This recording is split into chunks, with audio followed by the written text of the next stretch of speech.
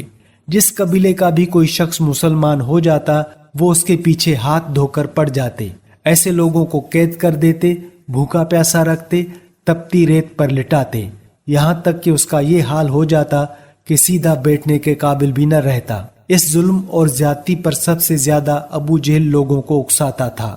ایسے ہی لوگوں میں سے ایک حضرت بلال حبشی رضی اللہ تعالیٰ عنہ بھی تھے۔ آپ کا پورا نام بلال بن رباح تھا۔ یہ امیہ بن خلف کے غلام تھے۔ حضرت بلال رضی اللہ تعالیٰ عنہ مکے ہی میں پیدا ہوئے تھے۔ پہلے عبداللہ بن جدعان تیمی کے غلام تھے۔ عبداللہ بن جدعان کے 100 غلام تھے، یہ ان میں سے ایک تھے۔ جب اسلام کا آغاز ہوا اور اس کا نور پھیلا تو عبداللہ بن جدعان نے اپنے 99 غلاموں کو اس خوف سے مکے سے باہر بھجوا دیا کہ کہیں وہ مسلمان نہ ہو جائیں۔ بس اس نے حضرت بلال بن رباح رضی اللہ تعالیٰ عنہ کو اپنے پاس رکھ لیا۔ یہ اس کی بکریاں چرایا کرتے تھے۔ اسلام کی روشنی حضرت بلال رضی اللہ تعالیٰ عنہ تک بھی پہنچی۔ یہ ایمان لے آئے مگر انہوں نے اپنے اسلام کو چھپائے رکھا۔ ایک روز انہوں نے کعبے کے چاروں طرف رکھے بتوں پر گندگی ڈال دی، ساتھ ہی وہ ان پر تھوکتے جاتے تھے اور کہتے جاتے تھے، جس نے تمہاری عبادت کی وہ تباہ ہو گیا۔ یہ بات قریش کو معلوم ہو گئی۔ وہ فوراً عبداللہ بن جدعان کے پاس آئے اور اس سے بولے، تم بے دین ہو گئے ہو؟ اس نے حیران ہو کر کہا، کیا میرے بارے میں بھی یہ بات کہی جا سکتی ہے؟ اس پر وہ بولے، تمہارے غلام بلال نے آج ایسا ایسا کیا ہے۔ کیا؟ وہ حیرت زدہ رہ گیا۔ عبداللہ بن جدعان نے فوراً قریش کو 100 درہم دیے تاکہ بتوں کی جو توہین ہوئی ہے اس کے بدلے میں ان کے نام پر کچھ جانور ذبح کر دیے جائیں۔ پھر وہ حضرت بلال رضی اللہ تعالیٰ عنہ کی طرف بڑھا۔ اس نے انہیں رسی سے باندھ دیا، تمام دن بھوکا اور پیاسا رکھا۔ پھر تو یہ اس کا روز کا معمول بن گیا۔ جب دوپہر کے وقت سورج آگ برسانے لگتا تو انہیں گھر سے نکال کر تپتی ہوئی ریت پر چت لٹا دیتا۔ اس وقت ریت اس قدر گرم ہوتی تھی کہ اگر اس پر گوشت کا ٹکڑا رکھ دیا جاتا تو وہ بھی بھن جاتا تھا۔ وہ اس پر بس نہیں کرتا تھا، ایک وزنی پتھر منگاتا اور ان کے سینے پر رکھ دیتا تاکہ وہ اپنی جگہ سے ہل بھی نہ سکیں۔ پھر وہ بدبخت ان سے کہتا، اب یا تو محمد کی رسالت اور پیغمبری سے انکار کر اور لات و عزا کی عبادت کر، ورنہ میں تجھے یہاں اسی طرح لٹائے رکھوں گا یہاں تک کہ تیرا دم نکل جائے گا۔ حضرت بلال رضی اللہ تعالیٰ عنہ اس کی بات کے جواب میں فرماتے، عہد عہد، یعنی اللہ تعالیٰ ایک ہے، اس کا کوئی شریک نہیں۔ جب حضرت بلال رضی اللہ تعالیٰ عنہ کسی طرح اسلام سے نہ ہٹے تو تنگ آ کر عبداللہ بن جدعان نے انہیں امیہ بن خلف کے حوالے کر دیا۔ اب یہ شخص ان پر اس سے بھی زیادہ ظلم و ستم ڈھانے لگا۔ ایک روز انہیں اسی قسم کی خوفناک سزائیں دی جا رہی تھی کہ حضور نبی کریم صلی اللہ علیہ وآلہ وسلم اس طرف سے گزرے۔ حضرت بلال رضی اللہ تعالیٰ عنہ شدت تکلیف کی حالت میں عہد عہد پکار رہے تھے۔ آپ نے انہیں اس حالت میں دیکھ کر فرمایا، بلال تمہیں یہ عہد عہد ہی نجات دلائے گا۔ پھر ایک روز حضرت ابو بکر رضی اللہ تعالیٰ عنہ اس طرف سے گزرے۔ امیہ بن خلف نے انہیں گرم ریت پر لٹا رکھا تھا، سینے پر ایک بھاری پتھر رکھا ہوا تھا۔ انہوں نے یہ دردناک منظر دیکھ کر امیہ بن خلف سے کہا، کیا اس مسکین کے بارے میں تمہیں اللہ کا خوف نہیں آتا؟ آخر کب تک تم اسے عذاب دیے جاؤ گے؟ امیہ بن خلف نے جل کر کہا، تم ہی نے اسے خراب کیا ہے، اس لیے تم ہی اسے نجات کیوں نہیں دلا دیتے؟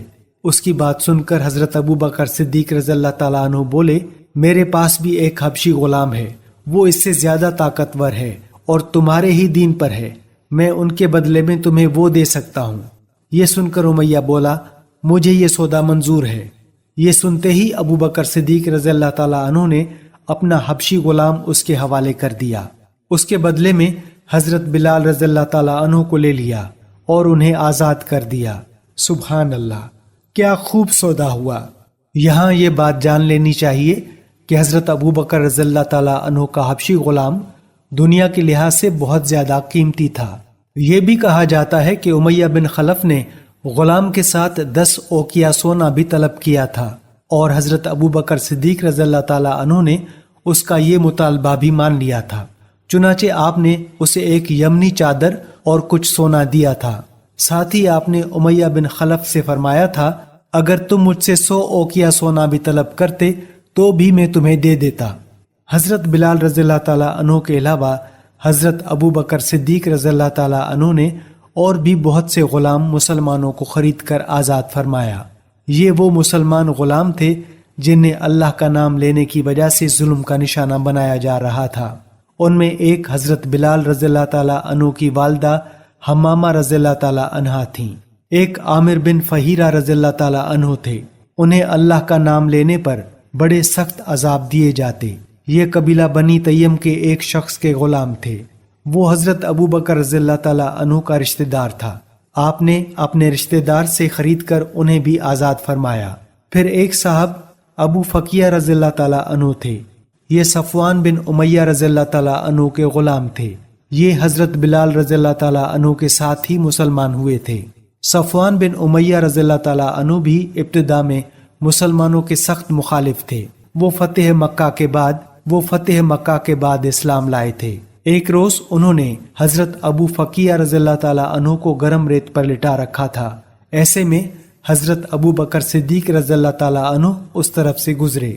اس وقت صفوان بن امیہ رضی اللہ تعالیٰ عنہ یہ الفاظ کہہ رہے تھے، اسے ابھی اور عذاب دو، یہاں تک کہ محمد یہاں آ کر اپنے جادو سے اسے نجات دلائیں۔ حضرت ابو بکر صدیق رضی اللہ تعالیٰ عنہ نے اسی وقت صفوان بن امیہ رضی اللہ تعالیٰ عنہ سے انہیں خرید کر آزاد کر دیا۔ اسی طرح زنیرہ رضی اللہ تعالیٰ عنہا نامی ایک عورت کو مسلمان ہونے کی بنیاد پر اس قدر خوفناک سزائیں دی گئیں کہ وہ بیچاری اندھی ہو گئیں۔ ایک روز ابو جہل نے ان سے کہا، جو کچھ تجھ پر بیت رہی ہے یہ سب لات و عزا کر رہے ہیں۔ یہ سنتے ہی زنیرہ رضی اللہ تعالیٰ عنہا نے کہا، ہرگز نہیں، اللہ کی قسم، لات اور عزا نہ کوئی فائدہ پہنچا سکتے ہیں نہ کوئی نقصان۔ یہ جو کچھ ہو رہا ہے آسمان والے کی مرضی سے ہو رہا ہے۔ میرے پروردگار کو یہ بھی قدرت ہے کہ وہ مجھے میری آنکھوں کی روشنی لوٹا دے۔ دوسرے دن وہ صبح اٹھی تو ان کی آنکھوں کی روشنی اللہ تعالیٰ نے انہیں لوٹا دی تھی۔ اس بات کا جب کافروں کو پتہ چلا تو وہ بول اٹھے، یہ محمد کی جادوگری ہے۔ حضرت ابو بکر صدیق رضی اللہ تعالیٰ عنہ نے انہیں بھی خرید کر آزاد کر دیا۔ آپ نے زنیرہ رضی اللہ تعالیٰ عنہا کی بیٹی کو بھی خرید کر آزاد کیا۔ اسی طرح نہدیہ نام کی ایک باندی تھی، ان کی ایک بیٹی بھی تھی، دونوں ولید بن مغیرہ کی باندیاں تھیں، انہیں بھی حضرت ابو بکر رضی اللہ تعالیٰ عنہ نے آزاد کر دیا۔ عامر بن فہیرہ کی بہن اور ان کی والدہ بھی ایمان لے آئی تھیں، یہ حضرت عمر رضی اللہ تعالیٰ عنہ کے مسلمان ہونے سے پہلے ان کی باندیاں تھیں۔ حضرت ابو بکر صدیق رضی اللہ تعالیٰ عنہ نے ان دونوں کو بھی خرید کر آزاد کر دیا۔ ایمان لانے والے جن لوگوں پر ظلم ڈھائے گئے ان میں سے ایک حضرت خباب بن ارت رضی اللہ تعالیٰ عنہ بھی ہیں۔ کافروں نے انہیں اسلام سے پھیرنے کی کوششیں کی مگر یہ ثابت قدم رہے۔ انہیں جاہلیت کے زمانے میں گرفتار کیا گیا تھا، پھر انہیں ایک عورت انمار نے خرید لیا۔ یہ ایک لوہار تھے۔ نبی اکرم صلی اللہ علیہ وآلہ وسلم ان کی دل جوئی فرماتے تھے، ان کے پاس تشریف لے جایا کرتے تھے۔ جب یہ مسلمان ہو گئے اور انمار کو یہ بات معلوم ہو گئی تو اس نے انہیں بہت خوفناک سزائیں دیں۔ وہ لوہے کا کڑا لے کر آگ میں گرم کرتی، خوب سرخ کرتی، پھر اس کو حضرت خباب رضی اللہ تعالیٰ عنہ کے سر پر رکھ دیتی۔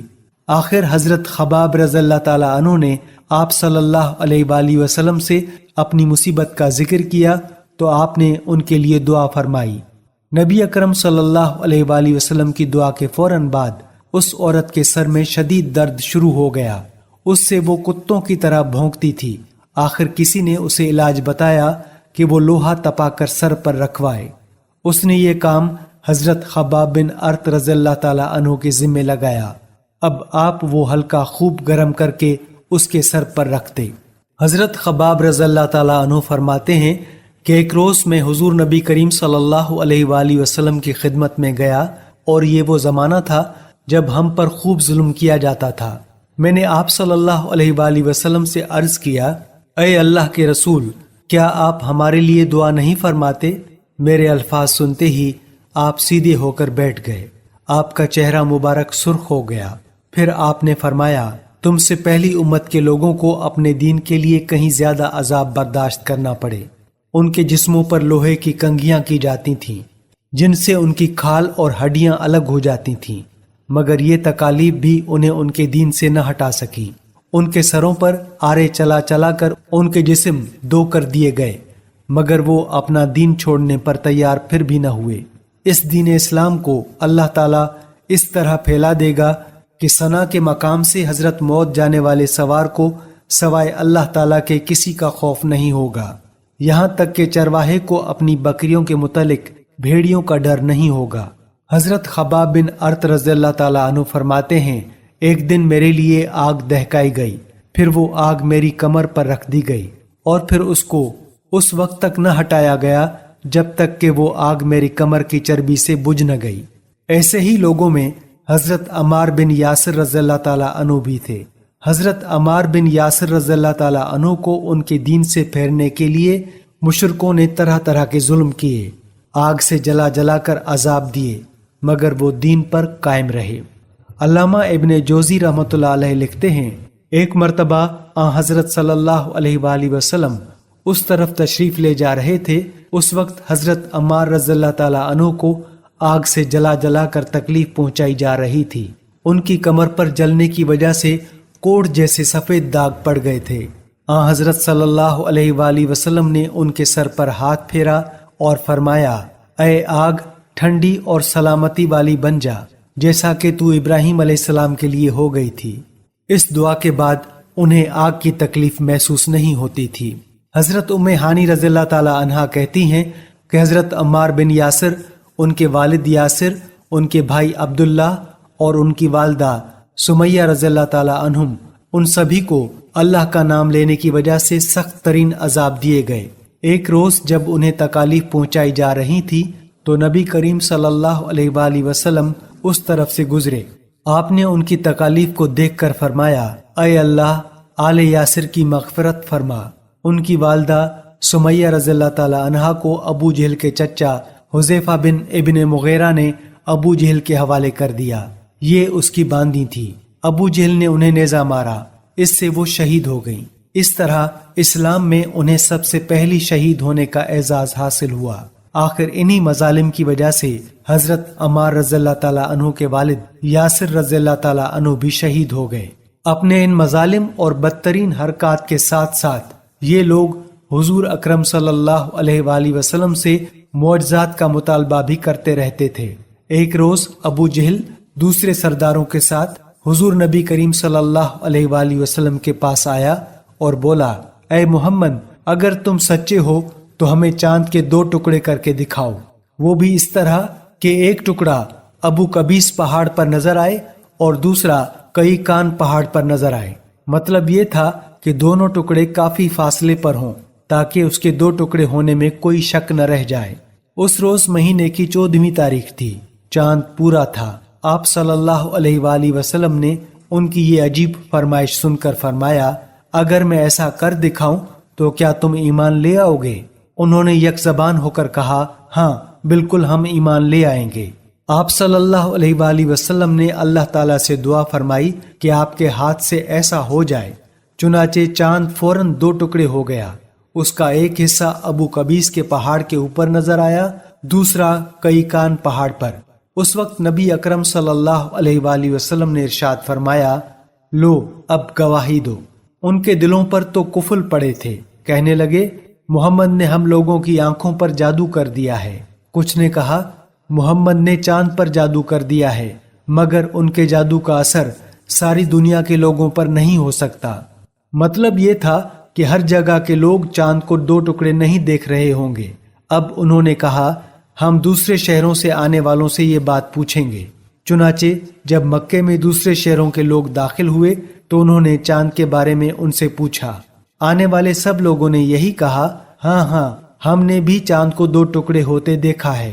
یہ سنتے ہی مشرک بول اٹھے، بس پھر تو یہ عام جادو ہے، اس کا اثر سب پر ہوا ہے۔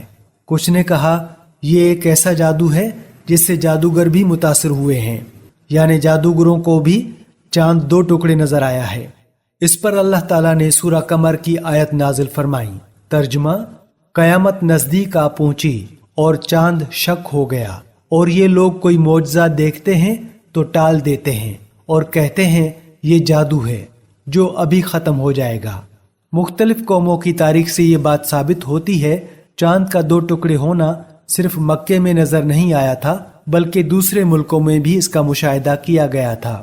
اسی طرح ایک دن مشرکین نے کہا، اگر آپ واقعی نبی ہیں تو ان پہاڑوں کو ہٹا دیجئے جن کی وجہ سے ہمارا شہر تنگ ہو رہا ہے، تاکہ ہماری آبادیاں پھیل کر بس جائیں، اور آپ اپنے رب سے کہہ کر ایسی نہریں جاری کرا دیں جیسی شام اور عراق میں ہیں، اور ہمارے باپ دادوں کو دوبارہ زندہ کرا کے دکھائیں۔ ان دوبارہ زندہ ہونے والوں میں قصی بن کلاب ضرور ہو، اس لیے کہ وہ نہایت دانا اور عقل مند بزرگ تھا۔ ہم اس سے پوچھیں گے، آپ جو کچھ کہتے ہیں سچ ہے یا جھوٹ ہے؟ اگر ہمارے ان بزرگوں نے آپ کی تصدیق کر دی اور آپ نے ہماری یہ مطالبے پورے کر دیے تو ہم آپ کی نبوت کا اقرار کر لیں گے اور جان لیں گے کہ آپ واقعی اللہ کی طرف سے بھیجے ہوئے ہیں۔ اللہ تعالیٰ نے آپ کو ہماری طرف رسول بنا کر بھیجا ہے، جیسا کہ آپ دعویٰ کرتے ہیں۔ ان کی یہ باتیں سن کر نبی کریم صلی اللہ علیہ وآلہ وسلم نے ارشاد فرمایا، مجھے ان باتوں کے لیے تمہاری طرف رسول بنا کر نہیں بھیجا گیا، بلکہ میں تو اس مقصد کے لیے بھیجا گیا ہوں کہ ایک اللہ کی عبادت کرو۔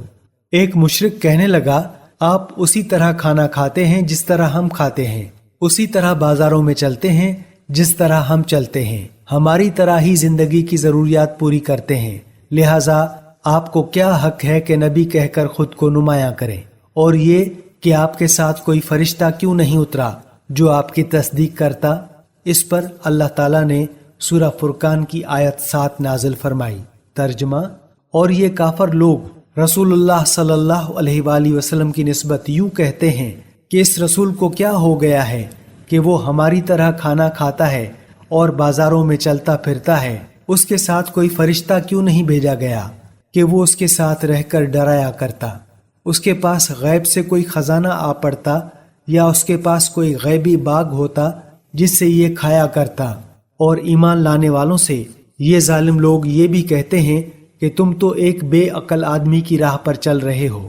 پھر جب انہوں نے یہ کہا کہ اللہ تعالیٰ کی ذات اس سے بہت بلند ہے کہ وہ ہم ہی میں سے ایک بندے کو رسول بنا کر بھیجے، تو اس پر اللہ تعالیٰ نے سورہ یونس کی آیت نمبر 2 نازل فرمائی۔ ترجمہ: کیا ان مکے کے لوگوں کو اس بات سے تعجب ہوا کہ ہم نے ان میں سے ایک شخص کے پاس وحی بھیج دی کہ سب آدمیوں کو اللہ کے احکامات کے خلاف چلنے پر ڈرائیں، اور جو ایمان لے آئے انہیں خوشخبری سنا دیں کہ انہیں اپنے رب کے پاس پہنچ کر پورا رتبہ ملے گا۔ اس کے بعد ان لوگوں نے آپ صلی اللہ علیہ وآلہ وسلم سے کہا، ہم پر آسمان کے ٹکڑے ٹکڑے کر کے گرا دو، جیسا کہ تمہارا دعویٰ ہے کہ تمہارا رب جو چاہے کر سکتا ہے۔ ہمیں معلوم ہوا ہے کہ تم جس رحمان کا ذکر کرتے ہو وہ رحمان یمامہ کا ایک شخص ہے، وہ تمہیں یہ باتیں سکھاتا ہے۔ ہم لوگ اللہ کی قسم کبھی رحمان پر ایمان نہیں لائیں گے۔ یہاں رحمان سے ان لوگوں کی مراد یمامہ کے ایک یہودی کاہن سے تھی۔ اس بات کے جواب میں اللہ تعالیٰ نے سورہ رعد کی آیت نمبر 30 نازل فرمائی۔ ترجمہ: آپ فرما دیجئے کہ وہی میرا مربی اور نگہبان ہے، اس کے سوا کوئی عبادت کے قابل نہیں۔ میں نے اسی پر بھروسہ کر لیا اور اسی کے پاس مجھے جانا ہے۔ اس وقت آپ پر رنج اور غم کی کیفیت طاری تھی۔ آپ کی عین خواہش تھی کہ وہ لوگ ایمان قبول کر لیں، لیکن ایسا نہ ہو سکا، اس لیے غمگین تھے۔ اسی حالت میں آپ وہاں سے اٹھ گئے۔ مشرکین نے اس قسم کی اور بھی فرمائشیں کی۔ کبھی وہ کہتے صفا پہاڑ کو سونے کا بنا کر دکھائیں، کبھی کہتے سیڑھی کے ذریعے آسمان پر چڑھ کر دکھائیں اور فرشتوں کے ساتھ واپس آئیں۔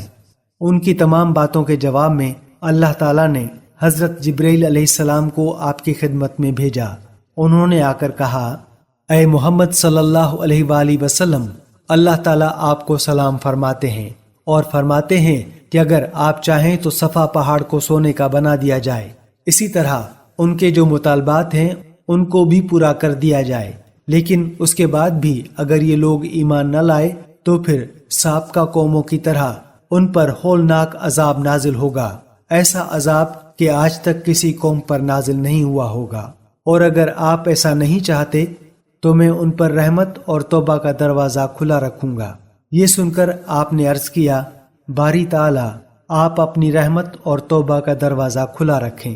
دراصل آپ جانتے تھے کہ قریش کے یہ مطالبات جہالت کی بنیاد پر ہیں، کیونکہ یہ لوگ رسولوں کو بھیجنے کی حکمت کو نہیں جانتے تھے۔ رسولوں کا بھیجا جانا تو دراصل مخلوق کا امتحان ہوتا ہے تاکہ وہ رسولوں کی تصدیق کریں اور رب تعالیٰ کی عبادت کریں۔ اگر اللہ تعالیٰ درمیان سے سارے پردے ہٹا دے اور سب لوگ آنکھوں سے سب کچھ دیکھ لیں تو پھر تو انبیاء اور رسول کو بھیجنے کی ضرورت ہی باقی نہیں رہتی اور غیب پر ایمان لانے کا کوئی معنی ہی نہیں رہتا۔ سیرت النبی صلی اللہ علیہ وآلہ وسلم کا سلسلہ ابھی جاری ہے۔ اس حوالے سے آج آپ نے 5واں حصہ ملاحظہ فرمایا۔ ناظرین، یہ تھی ہماری آج کی ویڈیو۔ امید کرتے ہیں کہ آپ کو ضرور پسند آئی ہوگی۔